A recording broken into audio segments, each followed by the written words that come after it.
जैसे जैसे चुनाव के दिन नजदीक आ रहे हैं, विभिन्न दलों के टिकटार्थी टिकट के लिए भाग दौड़ में जुट गए हैं। जिनका टिकट कंफर्म है वे जिस पार्टी में हैं उसमें आराम से बैठे हुए हैं, लेकिन जिन्हें थोड़ा भी संशय है वे इधर उधर झांक रहे हैं। अब वैशाली की सांसद बीणा देवी को ही ले लीजिए। बीणा देवी पशुपति कुमार पारस की राष्ट्रीय लोक जनशक्ति पार्टी की सांसद हैं, लेकिन इस बार उनके टिकट पर संशय है, लिहाजा वह चिराग पासवान पर डोरे डाल रही हैं।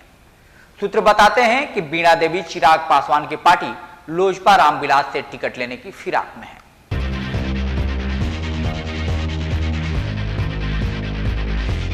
चार दिन पहले यानी 31 अक्टूबर को चिराग पासवान का जन्मदिन था।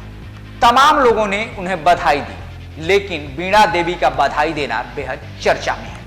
बीणा देवी चिराग के जन्मदिन पर पुष्पगुच्छ लेकर चिराग के दिल्ली स्थित कार्यालय पहुंची और उन्हें जन्मदिन पर न केवल बधाई दी बल्कि तस्वीर भी खिंचवाई, जिसे लोक जनशक्ति पार्टी रामविलास ने अपने सोशल मीडिया प्लेटफॉर्म पर साझा किया है। बीणा देवी की चिराग से इस मुलाकात के बाद राजनीतिक गलियारे में यह चर्चा तेज है कि बीणा देवी इस बार पशुपति पारस के साथ नहीं बल्कि चिराग पासवान के साथ जाने के मूड में है। हालांकि यह पहला मामला नहीं है जब पशुपति कुमार पारस की राष्ट्रीय लोक जनशक्ति पार्टी का कोई सांसद खुलेआम चिराग से मिला हो। इससे पहले राष्ट्रीय लोक जनशक्ति पार्टी के सांसद महबूब अली कैसर अपने बेटे आरजेडी विधायक यूसुफ कैसर के साथ पटना स्थित चिराग के आवास पर उनसे मिल चुके हैं। खबर है कि महबूब अली कैसर भी इस बार अलग ठिकाना तलाश रहे हैं। इस पूरे मामले पर हमसे बात करने के लिए लोजपा रामविलास के मुख्य प्रवक्ता राजेश भट्ट जी फोन लाइन पर जुड़ चुके हैं। आइए उनसे जानते हैं अंदर खाने क्या कुछ खिचड़ी पक रही है।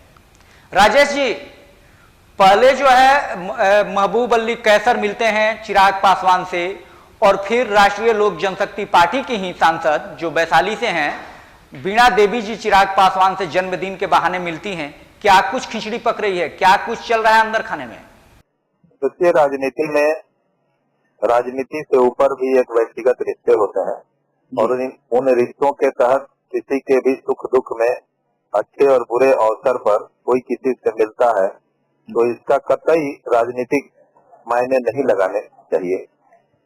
बीणा सिंह जी हमारी पूर्व में सांसद रही हैं, हमारी पार्टी की जो है नेत्री रही हैं और चिराग जी से एक व्यक्तिगत संबंध थे जिसके तहत उन्होंने जन्मदिन के अवसर पर दिल्ली स्थित हमारे पार्टी के राष्ट्रीय अध्यक्ष के आवास पर जाकर उन्हें शुभकामना प्रेषित की, जिसको राजनीतिक मायने से दूर रखना चाहिए। ये व्यक्तिगत रिश्ते हैं, व्यक्तिगत तौर पर मुलाकात को कभी राजनीतिक से जोड़कर नहीं देखा जाना चाहिए। महबूब अली कैसर की भी हमारे माननीय सांसद रहे हैं हमारे पार्टी के और व्यक्तिगत रिश्ते जो हैं वो हमारे पार्टी के राष्ट्रीय अध्यक्ष से बहुत ही अंतरंग रहे हैं और इन संबंधों के दायरे में अगर कोई किसी अच्छे बुरे अवसर पर अगर मुलाकात होती है तो इसके राजनीतिक मायने लगाने मैं नहीं समझता कि कोई अर्थ है।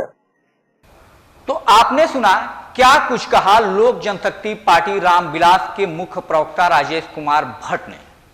अब आपको तफसील से बताते हैं। अक्टूबर 2020 में एलजेपी चीफ रामविलास पासवान के निधन के बाद लोक जनशक्ति पार्टी दो धड़ों में बट गई। एक धड़ा रामविलास पासवान के भाई पशुपति पारस का हुआ तो दूसरा रामविलास के बेटे चिराग पासवान का। दोनों धड़े एनडीए के घटक दलों में शामिल हैं, लेकिन एक दूसरे के धूर विरोधी माने जाते हैं। अब जब चुनाव सामने है तो दोनों धड़ों के नेता तमाम बंदिशों को तोड़कर इधर उधर झांकने लगे हैं। बहरहाल यह राजनीति है, इसमें किसी भी बात का मतलब आसानी से समझना आसान नहीं। थोड़ा वक्त दीजिए, तस्वीर खुद ब खुद साफ हो जाएगी।